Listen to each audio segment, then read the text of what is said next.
Welcome to another episode of Fiscal Fridays. Please be sure to like this video and subscribe to our channel to get the latest in Idaho politics in your newsfeed. Last Tuesday, Idaho passed multi-millions of dollars in school levy ballot questions, a cost that will be carried by property owners in their districts.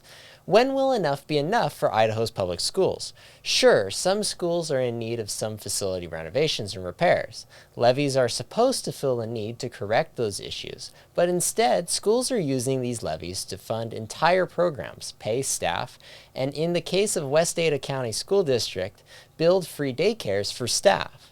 Schools are being irresponsible with taxpayers' dollars. Billions of dollars are being poured into these public institutions without any apparent benefit to student performance. Meanwhile, taxpayers are unjustly saddled with more expenses just to own property in the state, regardless of their actual burden on the system. In the end, schools will continue to be proverbial bureaucratic budget black holes that threaten lawmakers with more local taxes if their agenda does not get funded by the legislature. A key problem with the spending issues is that public schools receive all this money without any improvement in performance. Over the last 7 years, little progress has been made in improving Idaho children's literacy and math performance. About half of Idaho children can read at grade level, and less than 45% are proficient in math. Meanwhile, spending went up 35% in the 4 years leading up to the pandemic. Since then, Uncle Sam has paid another $841 million to the system. Public schools received another $650 million in COVID funds specifically. However, 45% of those funds remain unspent and sit in the coffers. Additionally, 2022 was a historic year because public schools are sitting on more than $1 billion in, quote, rainy day funds that represent sizable portions of their budget. Many schools are asking for more funding for teachers and staff, but the legislature just appropriated a $145 million ongoing increase to teacher and staff pay.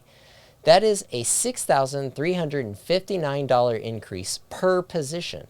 According to Governor Little, this places Idaho in the top 10% for starting teacher pay in the nation.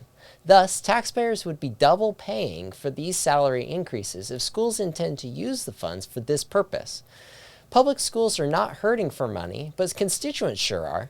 The average annual inflation in the western states has gone up by 22% since 2017 and 14% since the start of the pandemic.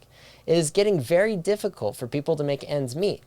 The Coeur d'Alene School District's $50 million levy will cover a variety of materials, staff, and programs that the state funds already, particularly teachers and staff who are slated to receive the bonus we just talked about earlier.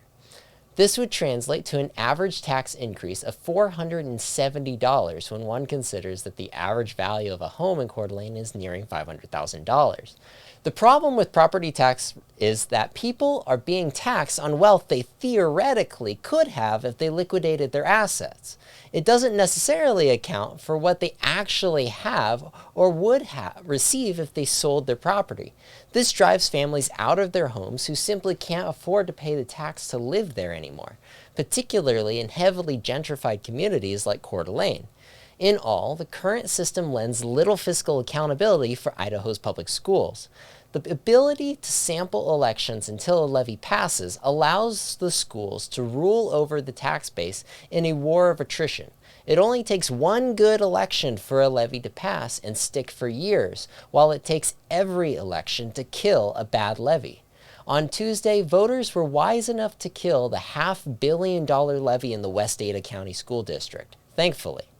But schools are so confident in their ability to steal from property tax values in their districts that the Department of Education often includes language in their proposals to the governor that essentially says, if this line item goes unfunded by the legislature, the schools will leverage other avenues to raise the money, including raising taxes. This is an inappropriate and clear sign that the people have lost control over the bureaucracy. Ultimately, none of this will change unless the people petition their legislators to hold school districts accountable.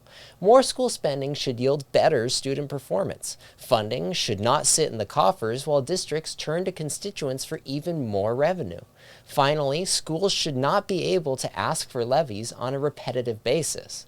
The last election highlighted the issues with school funding in Idaho, and taxpayers struggling to make ends meet should demand some change. To see more episodes of Fiscal Fridays and other content from the Idaho Freedom Foundation, please visit idahofreedom.org.